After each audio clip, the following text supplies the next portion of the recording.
Hey guys, I recently had a question relating to the blood type diet versus the body type diet. What's the difference, okay? Now there's a book, sold 10 million copies, Eat Right for Your Blood Type, okay? And on the outside it looks really legitimate, it looks scientific, it looks like there's a technology to it because they're breaking down 4 different diets based on your blood type. Type A, where you're doing more vegan meals, plant-based. Type B, blood, where you're doing plant-based plus some meats but without chicken or pork, avoiding wheat and corn, okay? Type AB, you're doing seafood, tofu, dairy, beans. Type O, higher protein, some fruit, paleo, okay? So basically the technology is all based on your blood type. But if you look at the research, there isn't very much research. It's actually very weak, if any, research. And the author also throws in some data about your personality too being affected by the blood type, which you lost me right there, because there's no way that your blood type is going to affect your personality, your emotional level, your behavior. It's not going to do that. So despite selling 10 million copies, obviously some people got some really good results or they wouldn't have kept buying this book. It wouldn't have spread. But if you kind of look at these diets, you're cutting out a lot of junk food. You're cutting out a lot of foods that make you fat. So that's probably why it works for some people.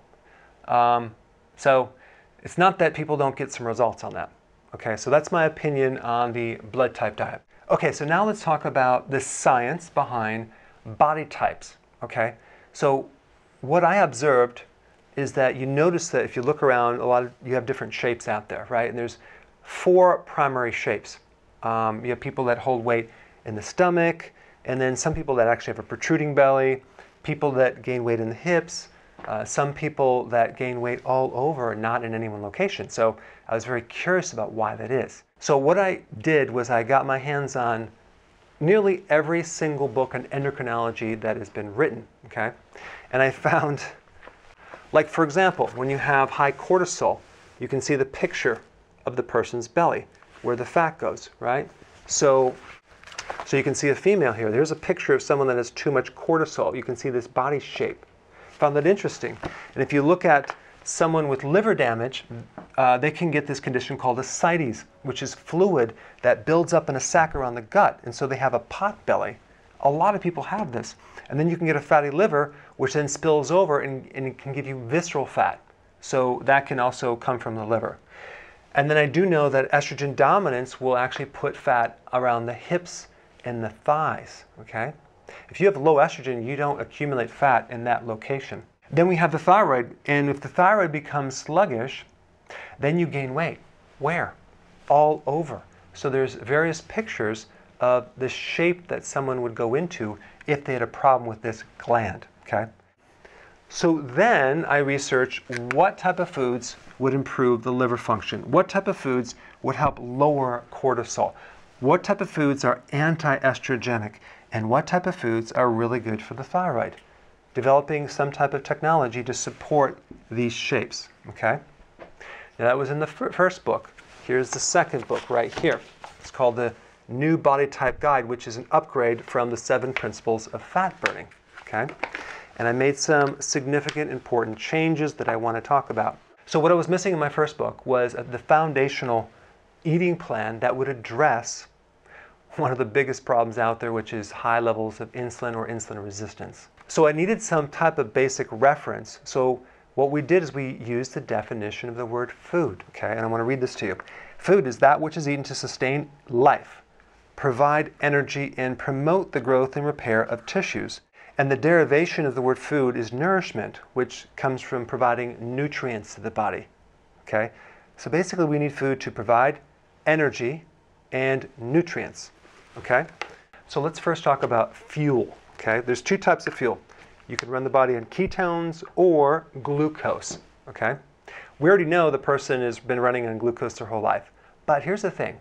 If you were breastfed, you started out in ketosis. Breastfeeding is a natural thing for us to start out on. And when an infant is fed breast milk, they go right into ketosis. So our bodies really were meant to run on ketones, not glucose. And that's why we have such a huge reserve of fat to live off of, and we have such a small amount of stored glucose, okay, as glycogen. Just simply because our bodies are not designed to, keep eating every hour and a half. And to be able to then combine intermittent fasting with ketosis, now we're kind of mimicking what our bodies are really designed to do, not consume meals every hour and a half. It's very unnatural. You create a lot of problems when you do that.